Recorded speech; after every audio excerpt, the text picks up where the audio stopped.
Assalamualaikum warahmatullahi wabarakatuh. Selamat siang yang terhormat Bapak Dika Darmansyah, Eskep Nurse Enkep, selaku dosen pengampu mata kuliah Teknologi Pendidikan dalam Keperawatan. Di sini kami dari kelompok 5 akan memaparkan hasil diskusi dan resum mengenai tren teknologi pendidikan untuk masa depan.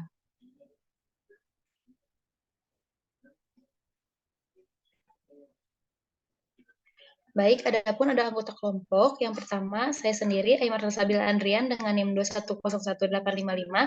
Lalu yang kedua ada Aldi Saifullah Aris dengan NIM 2101854. Yang ketiga ada Nindiyas Ayu Azahra dengan NIM 2101839. Dan yang terakhir ada Ogi Permana dengan NIM 2105922.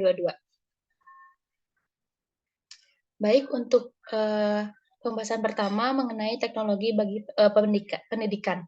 Di sini yang pertama itu ada e-learning. Di sini kita bisa memakai e-learning, salah satunya yaitu MOOC atau Massive Online Open Course, adalah program yang bertujuan untuk memudahkan akses mahasiswa dan seluruh masyarakat untuk dapat mengikuti perkuliahan dari dosen atau ahli terkemuka di berbagai universitas. MOOC juga mengimplementasikan metode pembelajaran jarak jauh dan bisa diakses kapan saja. Jadi, MOOC ini juga sudah sering dipakai oleh universitas-universitas. Dan adapun beberapa yang disarankan yaitu ada Moodle dan ada WebCity. Tetapi lebih sering disarankan untuk Moodle dikarenakan itu tidak berbayar. Untuk selanjutnya.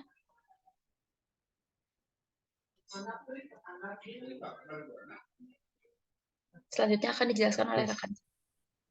Ya, mungkin selanjutnya adalah ada sosial media.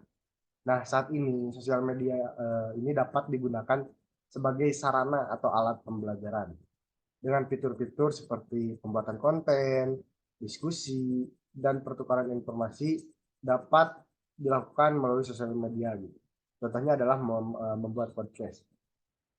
Nah, yang selanjutnya adalah ada gamifikasi. Nah, gamifikasi ini seperti aplikasi kuis online gitu, dapat meningkatkan motivasi dan partisipan melalui sistem skor dan menyenangkan saat diaplikasikan. Nah, selain ini itu ada yang namanya slide share dan juga wiki gitu, teman-teman. Oke, selanjutnya adalah ini penggunaan teknologi dalam project based learning. Nah, pembelajaran berbasis proyek memungkinkan siswa untuk belajar melalui pengalaman langsung gitu teman-teman. Seperti kunjungan lapangan yang didukung oleh teknologi geoliterasi project serta melakukan eksperimen dengan cara datang langsung terjun ke lapangan, menginterview, diberikan tools yang bisa digunakan, mencoba teknologi yang ada di tempat yang dikunjungi, berinteraksi, dan mencatat dan membuat resume. Nah, selanjutnya akan dijelaskan oleh rekan saya kepadanya di versi.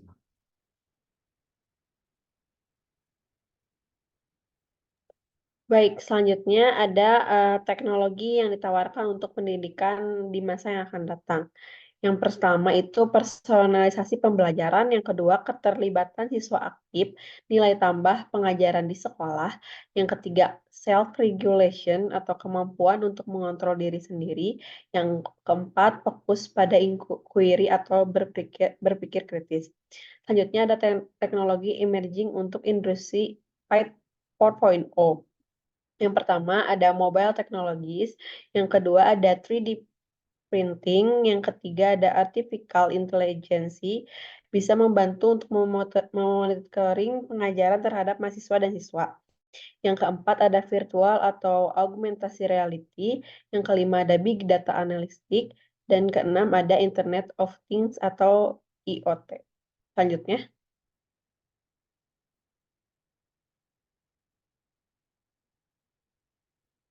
Nah, di sini pun ada teknologi yang mengubah pembelajaran di kelas. Yang pertama ada VR atau virtual reality. Ini juga sebagai training yang real. Yang kedua pendemonstrasian konsep kompleks dan pembelajaran jarak jauh. Lalu ada cloud computing. materi lebih up to date, contohnya akses ke buku teks juga bisa online, lalu tugas online menjadi, mudah di-track.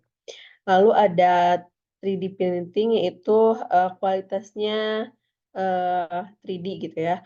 Lalu selanjutnya ada hologram, yang pertama akses dan kehadiran dari jarak jauh, bisa mengajar banyak kelas secara live dan juga mempelajari arsitektur secara real time.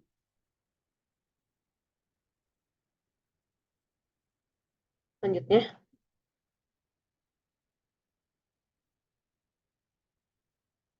Nah, yang selanjutnya juga ada penggunaan EA.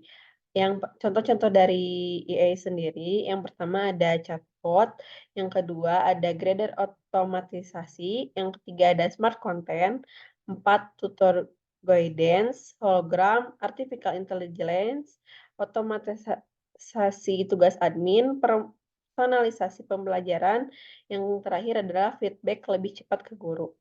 Nah, ada juga penggunaan VR atau AR. Penggunaan sistem VR atau AR adalah VR yang dimaksudkan untuk pengguna, seolah-olah berada dalam lingkungan virtual, sementara AR memperkenalkan elemen virtual ke dunia nyata.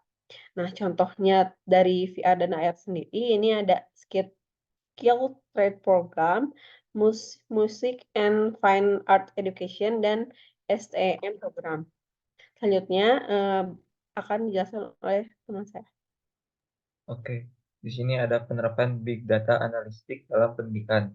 Jadi Big Data adalah istilah untuk kumpulan-kumpulan data yang begitu besar dan kompleks sehingga sulit untuk diproses menggunakan alat sistem database yang ada atau aplikasi pemrosesan data tradisional. Nah, di sini ada Big Data Analytics, di mana ada 4. Yang pertama ada jejaring dan media sosial multi-source. Data-data dari data YouTube, Instagram, TikTok, Twitter, dan lain-lain. Untuk profiling seorang mahasiswa yang dari profil itulah kita dapat personalisasi. Kedua ada scientific instrument atau pengumpulan berbagai data. Ketiga ada jaringan dan teknologi sensor atau pengukur berbagai jenis data. Dan yang terakhir keempat ada perangkat mobile atau melacak berbagai objek. Nah, untuk sekian dari kelompok saya kembali lagi kepada Aiman. Baik, terima kasih teman-teman yang sudah menjelaskan dan memaparkan hasil diskusi kami. Mungkin hasil diskusi dan pemaparan dari kelompok 5 sudah selesai. Mohon maaf bila ada kesalahan ataupun kekurangan dalam penyampaian. Terima kasih. Wassalamualaikum warahmatullahi wabarakatuh.